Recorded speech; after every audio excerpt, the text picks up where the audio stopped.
Hello everyone, आज के इस वीडियो में हम जानेंगे बीए फर्स्ट ईयर का समाजशास्त्र का ऑब्जेक्टिव क्वेश्चन, जो कि हम 300 क्वेश्चन को पूरे कवर करा रहे हैं सेकेंड सेमेस्टर का।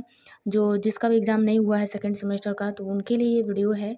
और हम 300 प्रश्नों को, जैसे कि 100 क्वेश्चन जो है वो हम करा दिए हैं। वो भी नहीं देखे हैं तो प्लेलिस्ट में जाके देख लीजिएगा। और ये जो वीडियो है ये 101 यानी कि 200 तक होगी।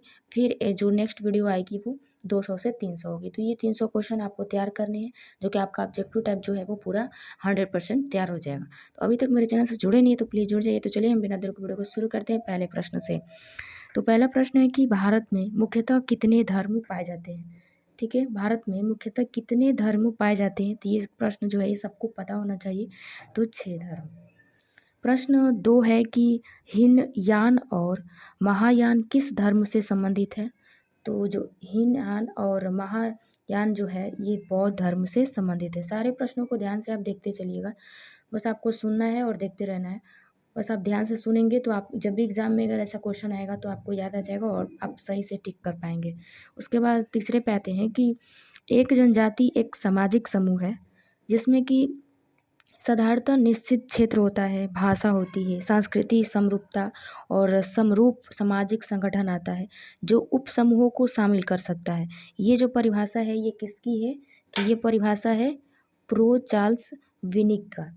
उसके बाद 4 प्रश्न है कि जनजाति एक समूह का नाम है जो आर्थिक दृष्टि से आत्मनिर्भर होता है, समान भाषा बोलता है और जब किसी बाहरी शत्रु का मुकाबला करना होता है तब उस समूह के सब लोग मिलकर वो एक हो जाते हैं। ठीक, तो ये परिभाषा किसकी है। तो ये परिभाषा है प्रो रिचर्ड का। उसके बाद प्रश्न 5 है कि निम्न में से कौन सी विशेषता जनजाति की है। तो ये है अंतर्विवाही समूह। उसके बाद 6 प्रश्न है कि विरसा आंदोलन निम्न में से किस जनजाति ने चलाया था। विरसा आंदोलन निम्न में से किस जनजाति ने चलाया था। तो मुंडा जनजाति ने। प्रश्न 7 है कि झारखंड आंदोलन निम्न में से किस क्षेत्र से संबंधित रहा। तो छोटा नागपुर से। प्रश्न 8 है कि वीर सिंह आंदोलन निम्न में से किससे संबंधित था। तो ये है संस्थाल जनजाति से। वीर सिंह आंदोलन जो है ये संस्थाल जनजाति से संबंधित था। प्रश्न 9 है कि ताना भगत नामक आंदोलन निम्न में से किस जनजाति से संबंधित था। ताना भगत तो ये उराव जनजाति से। प्रश्न 10 है कि राजस्थान की कौन सी जनजाति सबसे कमजोर कड़ी के अंतर्गत आती है। तो होती है भील जनजाति। प्रश्न 11 है कि जनजातियों के संवैधानिक हितों की जांच का जिम्मेदार उच्चतम अधिकारी होता है। तो अनुजाति या अनुजनजाति आयुक्त। प्रश्न 12 है कि निम्नलिखित में किस अनु में अनुसूची जाति एवं जनजाति हेतु सेवाओं में आरक्षण का प्रावधान किया गया। तो अनुच्छेद 335 में।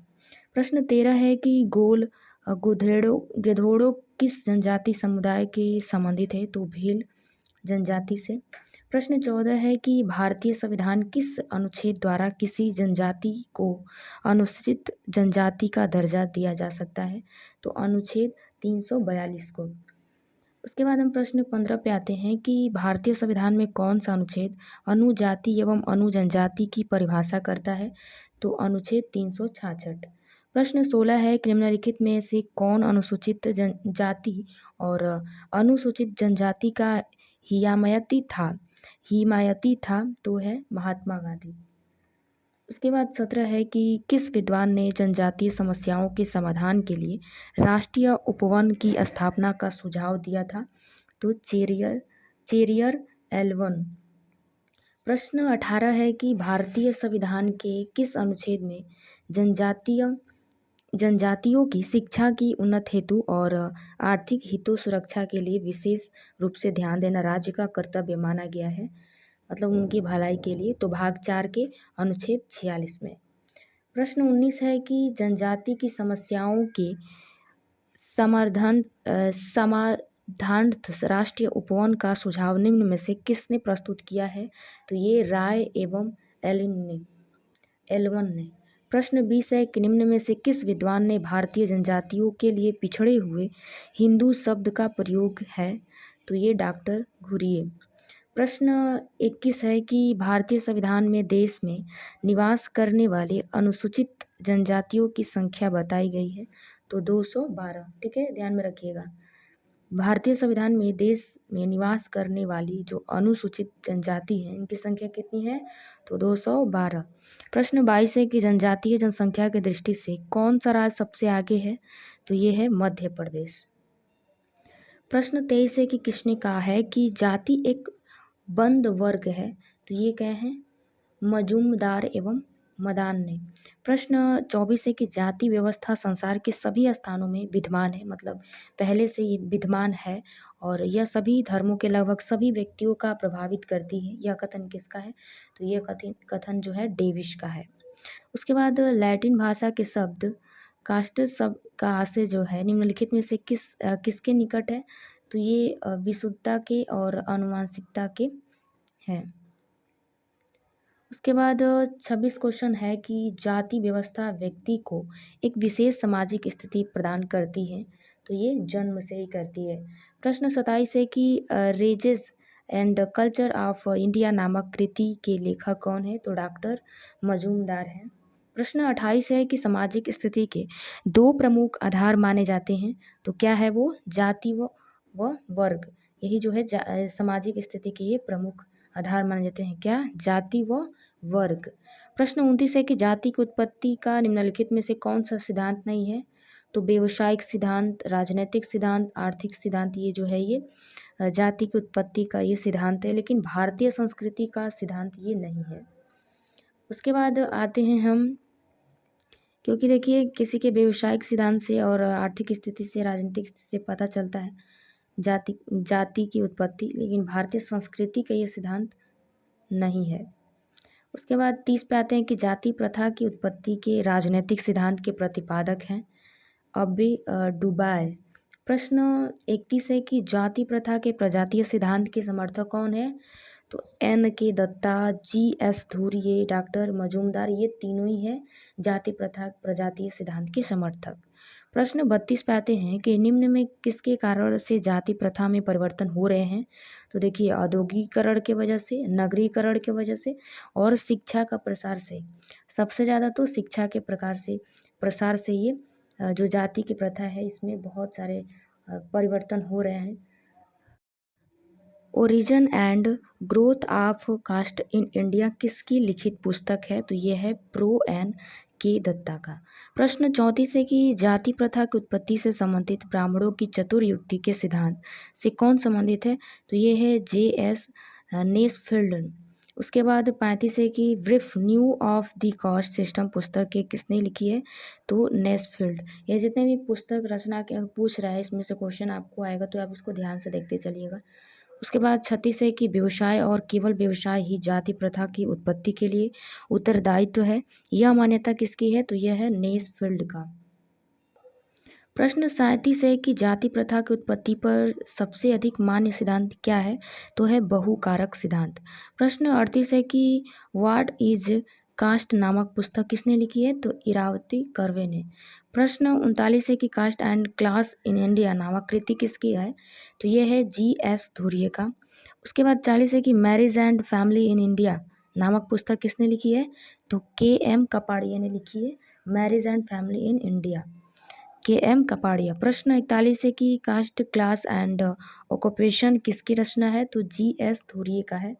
प्रश्न 42 है कि हिंदू सोशल ऑर्गेनाइजेशन नामक पुस्तक के लेखक कौन है, तो P.H. प्रभु हैं। प्रश्न 43 है कि marriage and family in India नामक पुस्तक के लेखक हैं K.M. कपाड़िया।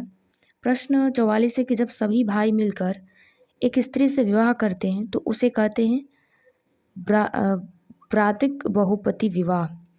45 है कि एक समय में एक पुरुष के द्वारा एकाधिक स्त्रियों से विवाह करना कहा जाता है समूह विवाह। प्रश्न 46 है कि निम्न में किस जनजाति में व्रातृक बहुपति विवाह प्रथा प्रचलित है, तो वह है नागा में है। ठीक है, हमारे तरफ नहीं है, नागा में है। प्रश्न 47 है कि जब पुरुषों का एक समूह स्त्रियों के एक समूह से विवाह करता है और समूह का हर पुरुष समूह की हर स्त्री का पति माना जाता है, तो इस विवाह को कहा जाता है समूह विवाह। प्रश्न 48 है कि जब एक व्यक्ति अपने जीवन साथी का चुनाव अपने ही समूह में करता है तो इस विवाह को कहते हैं अंतर विवाह। ठीक है, अंतर विवाह, अंतर जातीय विवाह उसको कहते हैं। प्रश्न 49 है कि विवाह स्त्री एवं पुरुष की पारिवारिक जीवन में प्रवेश करने की संस्था है। यह परिभाषा दी है बोगाडर्स ने। प्लस क्वेश्चन 50 है कि जब एक व्यक्ति अपने समूह से विवाह करता है तो उसे कहते हैं बहिर्विवाह।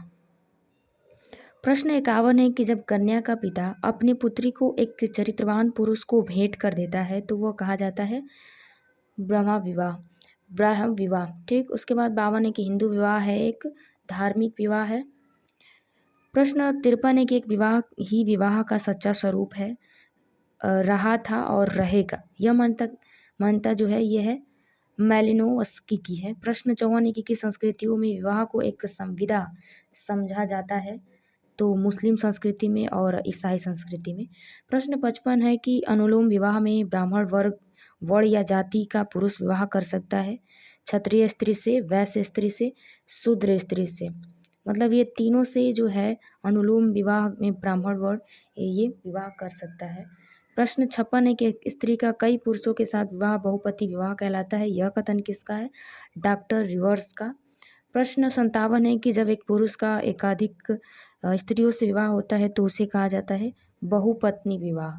प्रश्न 58 है कि भारत में बहुपत्नी विवाह का प्रचलन वैदिक युग से वर्तमान समय तक प्रचलित रहा। यह कथन है डॉक्टर कपाड़िया का। प्रश्न 59 है कि विवाह की परिभाषा यह है कि यह स्त्री पुरुष का एक ऐसा योग है जिसमें कि स्त्री से जन्मा बच्चा माता पिता का वैध संतान माना जाए। यह कथन किसका है? तो लूसी मेयर का है। प्रश्न 60 है कि विवाह एक या अधिक पुरुषों का एक या अधिक स्त्रियों के साथ होने वाला संबंध है जिसे प्रथा या कानून स्वीकार करता है और जिसमें इस संगठन में आने वाले दोनों पक्षों और उनसे उत्पन्न बच्चों के अधिकार और कर्तव्यों का समावेश होता है। यह कथन है वेस्टरमार्क का। प्रश्न 61 है कि वो प्रथा जिसमें एक पुरुष अपने पहली पत्नी के जीवित रहने पर भी अन्य स्त्रियों से विवाह कर सकता है उसे कहा जाता है बहुपत्नी विवाह। प्रश्न 62 है कि किसने कहा है कि एक विवाह ही विवाह का सच्चा स्वरूप रहा था और रहेंगे? तो मैलिनोवस्की।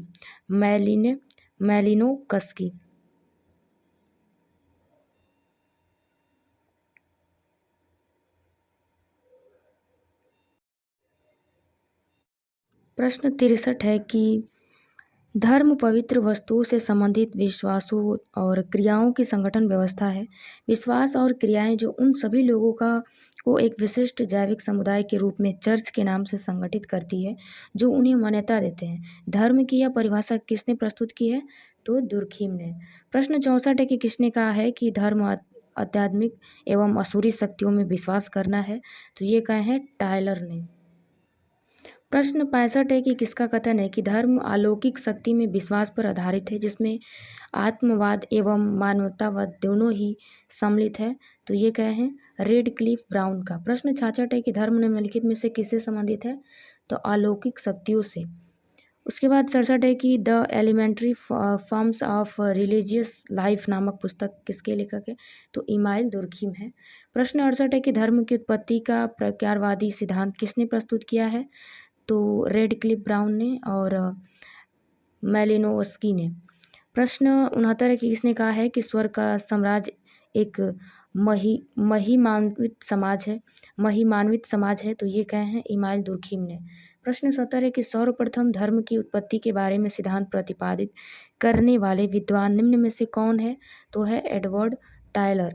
प्रश्न 71 है कि धर्म की उत्पत्ति का मानववाद या जीववाद नामक सिद्धांत किसने प्रतिपादित किया है? तो ये मैरेट ने। प्रश्न 72 है कि आत्मवाद का सिद्धांत प्रस्तुत करने वाले विद्वान हैं टायलर।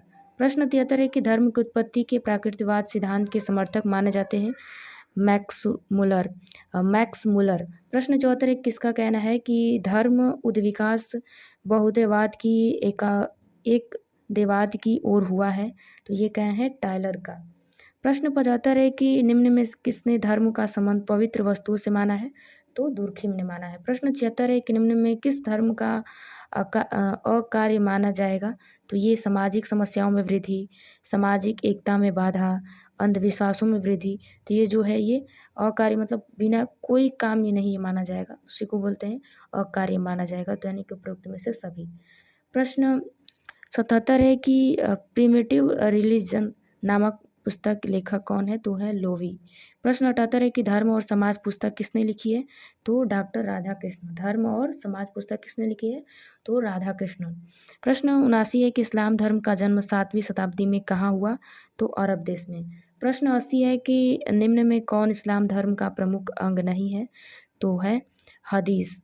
प्रश्न 81 है कि द एलिमेंट्री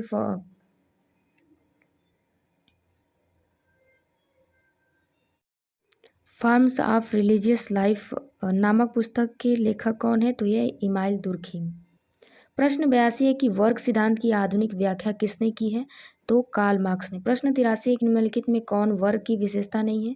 तो सामाजिक निकटता। प्रश्न 84 किसने कहा है कि आज तक के सभी समाजों का इतिहास वर्ग संघर्ष का इतिहास है? तो ये कहे हैं कार्ल मार्क्स। प्रश्न 85 है कि विलासी वर्ग के संबंध में अत्यंत महत्वपूर्ण विचार किसने प्रस्तुत किए हैं? तो वेवलोन ने।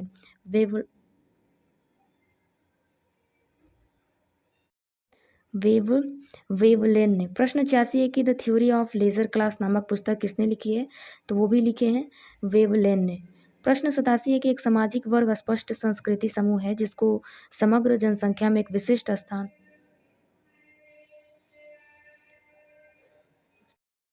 प्रश्न 87 ये कह रहा है कि एक सामाजिक वर्ग स्पष्ट संस्कृति समूह है जिसको समग्र जनसंख्या में एक विशिष्ट स्थान या स्थिति प्रदान की जाती है। तो यह कथन किसका है? तो यह है लैपियर का। प्रश्न 88 की कास्ट क्लास एंड पावर पुस्तक किसने लिखी है? तो GS घुरिये ने लिखी है, घुरिये ने। प्रश्न 89 एक निम्न में किसने सामाजिक वर्ग की अवधारणा का आर्थिक आधार पर स्पष्ट किया है? तो मार्क्स एवं वेबर। प्रश्न 90 एक निम्न में किसको वर्ग की विशेषता नहीं माना जाता? तो अस्थिर गतिशीलता को। प्रश्न 91 एक निम्न में किसने विजुआ एवं सर्वहारा वर्ग का उल्लेख किया? तो कार्ल मार्क्स ने। प्रश्न 92 है कि भारत में सामाजिक वर्ग की कौन सी विशेषता नहीं पाई जाती? तो असीमित सामाजिक संबंध। प्रश्न 93 है कि वर्ग निर्धारण के आधारों में सर्व प्रमुख है, वो है संपत्ति, धन व आय। प्रश्न 94 है कि वर्ग उदाहरण है तरलता का। प्रश्न 95 है कि जाति और वर्ग दोनों है वास्तविक और अनुभाविक और अंतःक्रिया और सोपानुगत और परस्पर प्रविष्ट, यानी कि तीनों ही जाति और वर्ग है। प्रश्न 96 किसने कहा है कि जाति में वर्ग का अर्ध विकसित परंतु संभवतः विस्फोट रूप निहित है? तो ये कहे हैं BM डांडेकर। प्रश्न 97 है। प्रश्न 97 है कि निम्न में किसने परिवार को विवाह संस्था से संबंधित माना है? तो लोवी ने। प्रश्न 98 है कि वेस्टरमार्क के अनुसार परिवार का प्रारंभिक स्वरूप था पितृसत्तात्मक। और 99 है कि परिवार उन व्यक्तियों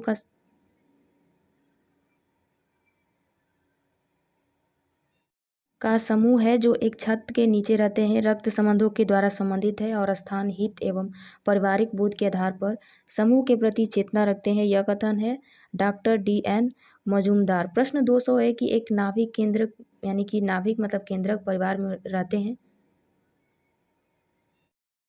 तो पति, पत्नी और उनके अविवाहित बच्चे। तो आज की वीडियो में बस इतना ही, मिलते हैं नेक्स्ट वीडियो में, तब तक के लिए जय हिंद।